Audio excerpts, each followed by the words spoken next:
Dimos A y volvemos aquí. En el prolapso de la válvula mitral lo que tenemos es los velos están muy grandes o las cordatas líneas están muy elongadas. Entonces, cuando decimos prolapso es porque uno de los velos se va hacia la aurícula izquierda, o por los velos o por las cordas elongadas, o el velo se ha deformado y está más largo. ¿No? Ese es el prolapso, o sea, prolapsa hacia la aurícula izquierda. ¿No? Entonces, el prolapso puede ser una enfermedad genética, puede ser por ruptura de cuerda, puede ser por muchas cosas. Reumática, endocarditis infecciosa, en la cual hay destrucción del velo. En la reumática, ustedes saben que en el reumático lo que hay es por un problema inmunológico, los velos están retraídos, calcificados, fibrosados. Entonces no cierran bien y puede provocarse la insuficiencia mitral, calcificación de anillo también y algunas otras causas que están ahí. Lo que les dije en la reumática, lo que hay es acortamiento, rigidez o deformidad de los velos. También puede haber acortamiento, fusión de cuerdas y todo esto impedir que la válvula coapte bien, que cierre bien. En el prolapso les dije que había alargamiento de los velos o también puede haber rotura de las cuerdas tendíneas, en endocarditis, perforación de velos y en el anillo, dilatación o calcificación. El compromiso puede ser, como les dije, de cuerdas en prolapso o ruptura de cuerdas. Los músculos papilares también pueden verse afectados, puede haber rotura o disfunción, puede ser una patología congénita con una mala posición de los músculos papilares, o puede ser por isquemia, que los músculos papilares no se contraen. Todo esto podría provocar entonces una insuficiencia mitral. Y la insuficiencia mitral secundaria se refiere a el aparato subvalvular, el aparato valvular mitral está conservado y lo que puede haber es una cardiopatía dilatada, es decir, el ventrículo izquierdo se dilató por alguna otra razón, por infarto, entonces el anillo se dilata, es normal. Los velos son normales, las cuerdas son normales, pero como se dilata, ya los velos no entran en contacto si no están separados, ¿no? Entonces los velos se mueven bien, todo bien, pero como no coaptan, no cierran, porque el anillo se dilató, porque todo el ventrículo se dilató, hay una insuficiencia mitral, pero sería secundaria, ¿no? Cardiopatía hipertrófica, ¿cómo sería el mecanismo en cardiopatía hipertrófica? Usualmente lo conocen como un mecanismo de succión, cuando en la miocardiopatía hipertrófica, en el tracto de salida ustedes tienen un septum engrosado, un septum muy grueso, que cuando la sangre pasa a través de un tracto de salida disminuido porque el septum lo está tapando, la sangre va con un flujo más rápido. Y como va con un flujo más rápido, el velo anterior mitral es jalado, succionado. Es como cuando un ómnibus pasa al costado de tu carro, el carro te lo mueve igualito, jala, entonces tu válvula mitral se pega al tracto de salida y no va a cerrar bien la mitral y producir insuficiencia mitral, ¿no? Ese se llama efecto Venturi y esa es una de las causas de la miocardiopatía hipertrófica, ¿no? Pero los velos están normales, entonces sería insuficiencia mitral también secundaria. Entonces estamos repasando la fisiopatología de la insuficiencia mitral primaria y de la secundaria. Otra de las razones, como les explicaba, es en la secundaria es esta. Les voy a explicar un poquito aquí. Este es un cuadro, una figura en la cual está en sístole el ventrículo. Entonces, cuando está el ventrículo en sístole, está contrayéndose. Esta es la aurícula izquierda, este es el ventrículo izquierdo, los velos anterior, el velo anterior pegado a la válvula aórtica, el velo posterior, cuerdas tendíneas y músculo papilar. Cuando se contrae el ventrículo, la sangre va de aquí a aquí, a través de la válvula aórtica abierta. Estamos en sístole. Entonces, cuando expulsa la sangre aquí, la sangre va por acá porque está abierta la válvula y también tendría que ir por acá, pero no pasa porque está detenida. ¿Qué fuerza lo detienen? Los velos y las cuerdas tendíneas. Esto es lo que debe ocurrir. Pero cuando el paciente tiene un ventrículo dilatado, cuando tiene un ventrículo dilatado, vean cómo este músculo papilar está desplazado apicalmente, está desplazado. Las cuerdas tendidas están elongadas al lado y no cierran. Entonces, cuando esto se contrae, la sangre pasa por aquí y pasa por aquí, ¿no? Ese es el mecanismo por el cual, cuando ustedes tienen una cardiopatía dilatada, hay una insuficiencia mitral. Aparato valvular mitral indemne. Eso sería una secundaria, ¿no es cierto? Este otro dibujo que trata de representar lo mismo, un ventrículo grande, un ventrículo dilatado que desplaza el músculo papilar apicalmente. Entonces las fuerzas de tensión se van aquí para abajo y la válvula mitral que trata de detener la regurgitación, ¿no? Los velos que tratan de aguantar la regurgitación, ¿no? Entonces, hemos repasado un poco los mecanismos que existen tanto en la insuficiencia mitral primaria como en la insuficiencia mitral secundaria. Ahora hablemos en el tiempo, si es aguda o si es crónica, y ver los mecanismos de compensación para que ustedes entiendan lo que ocurría en las placas radiográficas que les mostré al inicio. Entonces, cuando ustedes tienen una insuficiencia mitral aguda, que puede ser por un infarto, por una ruptura de cuerda, por una endocarditis, que no le da tiempo al ventrículo a acomodarse, a dilatarse, a manejar bien las presiones, van a tener la segunda placa, ¿no es cierto?, en que no estaba dilatado, tenía un gran edema agudo del pulmón, pero no estaba dilatado. El corazón no está preparado para los cambios agudos. Esto ocurre en la insuficiencia mitral aguda. Y en la insuficiencia mitral crónica, en la cual hay mecanismos compensatorios, entonces el ventrículo llega a dilatarse y acomoda las presiones. Y el paciente está mucho tiempo sin síntomas, porque no hay esa regurgitación, porque todo lo que regresa lo soporta bien la aurícula izquierda, el ventrículo izquierdo, que comienzan a dilatarse. Cuando llega el momento de que ya no puede compensar esto, aparece la insuficiencia cardíaca. Y esto vamos a ir repasando.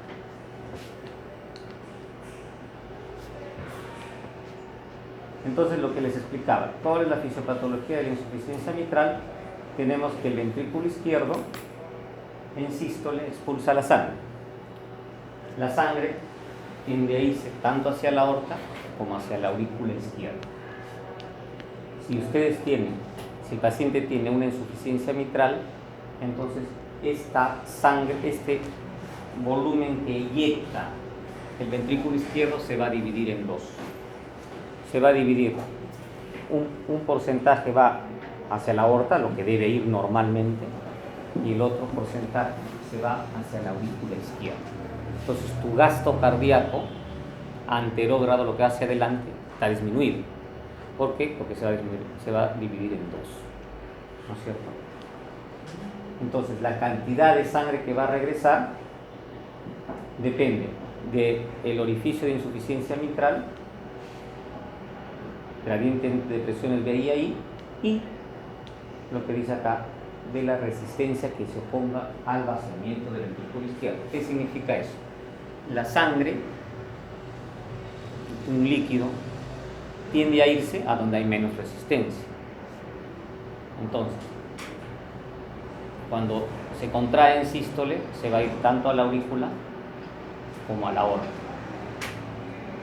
La aorta, lo que tiene la resistencia vascular sistémica, que es la resistencia de la aorta, se opone a ese vaciamiento. Entonces la sangre se va a ir hacia la aurícula izquierda. Entonces, a mí, ¿qué me convendría para que esa insuficiencia mitral no sea tan severa? Que no ofrezca mucha resistencia. En relación a las resistencias sistémicas. Muy bien, disminuirlas, ¿no es cierto? Si nosotros disminuimos las resistencias de la aorta, pues la sangre va a tener menos oposición y tu regurgitación mitral va a ser menor, ¿no es cierto? Más o menos, por eso es que a veces nosotros damos vasodilatadores, ¿no? Vasodilatadores para poder compensar las resistencias vasculares, ¿no? ¿Se acuerdan de la ley de Starling? ¿En qué consiste la ley de Starling? ¿Sí? ¿Se acuerdan? A ver, dime. Cuando hay una mayor carga, el corazón tiene que se contrae Con más fuerza. Muy bien, correcto. Ese es así. Es como si ustedes tuvieran una liga. Si yo estiro la liga, se contrae. Si yo le estiro más, se contrae más fuerte.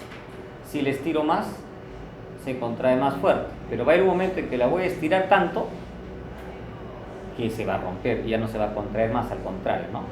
Eso es el mecanismo del corazón. Entonces el corazón al comienzo se comienza a dilatar para contraerse más fuerte. ¿Para qué? Para que mi volumen eyectivo sea mayor. Pero va a llegar un momento en el cual ya no se va a poder y va a fallar.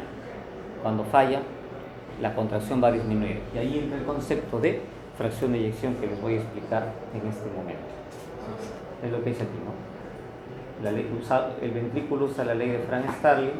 Esto funciona al principio, el ventrículo se dilata, pero luego ya no es capaz de manejar su volumen eyectivo, pierde fuerza y cae el volumen que sale. Y eso lo vamos a ver aquí. Entonces, si entienden esto, que creo que ya lo entendieron, ya es suficiente, ¿no? para la clase. Vamos a, el lado izquierdo es lo que ocurre normalmente. Vamos a repasar algunos conceptos. BTD significa volumen telediastólico. El volumen al final de la diástole, BTS, el volumen sistólico. El concepto de fracción de eyección lo tienen en su cabeza. ¿Qué cosa significa fracción de eyección? Es un concepto que todo el mundo lo maneja, todos los médicos, aunque sean cirujanos, lo manejan. ¿Qué cosa es fracción de eyección? Del ventrículo izquierdo. Una idea, ¿qué se les ocurre? El porcentaje de sangre que se eyecta. Muy bien, es un porcentaje. Han dicho bien. Entonces, es básicamente una diferencia de volúmenes. Volumen telediastólico, o sea, el volumen final de la diástole, menos el volumen telesistólico será el volumen eyectado, ¿correcto? Y si eso yo lo divido entre el volumen telediastólico, me da un porcentaje. Esa es la fracción de eyección, eso es lo que deben entender. Y eso sale 120 menos 50, 70. Sobre 120, 58. Entonces, en este ejemplo de aquí, fracción de eyección sería 58. Entonces, cuando se contrae el ventrículo, como no hay insuficiencia mitral, la sangre se va hacia adelante, toda. Entonces, volumen eyectivo total será 70. Volumen eyectivo anterógrado 70, volumen eyectivo retrógrado 0 porque no hay insuficiencia mitral. Y la presión en aurícula izquierda en promedio, valores normales, 10. Esto es lo normal. Vamos a ver qué ocurre en cada una de las circunstancias, ¿no? Estamos repasando lo que ya entendieron ustedes al interpretar las radiografías. En una insuficiencia mitral aguda, ¿qué es lo que ocurre? En una insuficiencia mitral aguda, como les dije, con comienzo aguda, los volúmenes van a ser iguales, ¿no es cierto? El volumen telediastólico va a ser 120, va a ser el mismo. El ventrículo, como tiene que compensarse, se va a contraer con más fuerza. Su volumen telesistólico va a ser 30. Si ustedes calculan la fracción de eyección es 75, ¿no? 120 menos 30 sobre 120, ¿no es cierto? Entonces sería 75. Volumen eyectivo total, la diferencia, ¿por qué? Porque del volumen que eyecto es la diferencia entre 90, mitad para aorta, la otra mitad regurgita, porque está frente a una insuficiencia mitral aguda. Entonces, este volumen que regurgita aquí va a hacer que las presiones de la aurícula izquierda se incrementen. Las presiones de la aurícula izquierda, las presiones de la aurícula izquierda se incrementan y entonces el principal mecanismo de compensación en la insuficiencia mitral aguda, ¿cuál sería? Porque yo lo que quiero es que mi volumen eyectivo más sea el mismo, para que el gasto cardíaco anterógrado no me disminuya. Entonces, el primer mecanismo de compensatorio, ¿cuál será? Disminución de la resistencia. ¿Ah?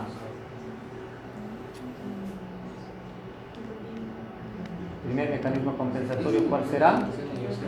Incrementar la fracción de eyección, ¿no es cierto? Porque eso es lo que está haciendo para mantener el volumen eyectivo que se va para adelante, ¿no? Entonces, en las insuficiencias mitrales agudas, el primer mecanismo de compensación será el incremento en la contractilidad del ventrículo izquierdo, es agudo. ¿Qué consecuencias voy a tener? Fácil. Mi volumen telesistólico va a ser disminuido y la presión en la aurícula izquierda va a estar incrementada, ¿cierto? Eso es lo que ocurre en la aguda. ¿Sí? ¿Se entendió?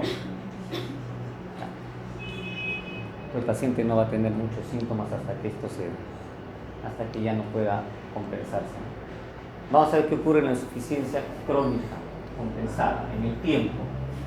En el tiempo, pues el corazón, para manejar estos volúmenes, lo que hace es incrementar su volumen.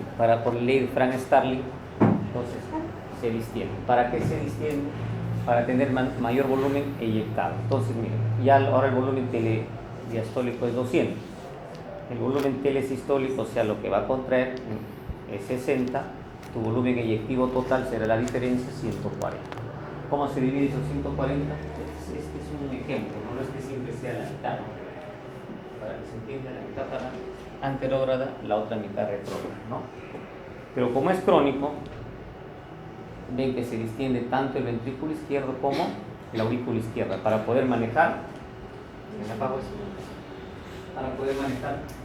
las presiones. Entonces la aurícula izquierda, vean ahí como se dilata para manejar mejor las presiones. Entonces ya la presión de aurícula izquierda cae, ya no hay un edema agudo del pulmón, ya no hay. ¿Por qué? Porque esta aurícula está tratando de sostener el exceso de presión, el exceso de volumen. ¿Por qué? No se sienta, ¿no? Vean, la diferencia es el volumen eyectivo total, 140, que se divide en 2, 70 adelante y 70 para atrás, y la presión de eyección, como lo calculamos la vez pasada, 70%. Entonces, en una insuficiencia mitral crónica compensada, ¿cuáles son los mecanismos que participan? Se incrementa el volumen telediastólico, la fracción de eyección también se incrementa en relación a lo normal, porque trata de compensar, y la presión de aurícula izquierda disminuye y se dilata la aurícula izquierda. Entonces esos son los cambios que ocurren en insuficiencia mitral crónica compensada. Entonces la clave es, aquí aumento de contractilidad, fracción de eyección, aquí igual aumento de contractilidad, pero aumento de volúmenes, tanto de aurícula izquierda como ventrículo izquierdo. La primera radiografía, la segunda radiografía. Entonces, ¿qué ocurre aquí? Pasa el tiempo, se sigue dilatando, llega un punto, este es un ejemplo, no es que en este volumen va a ocurrir, ¿no? Este es un ejemplo, llega un punto, el volumen telediastólico ya se dilató mucho que ya me hizo disfunción ventricular, ya no contrae como contraía. Miren, mi volumen telesistólico aumentó, antes era 60, ahora es 100, porque la fracción de eyección me cae. Primer mecanismo de compensación, aumenta la contractilidad, se distiende hasta un punto crítico en el cual ya no va a contraer bien, cae la fracción de eyección. Cae la fracción de eyección, mis volúmenes electivos caen, mi volumen anterógrado también cae porque la fracción de eyección se ha disminuido y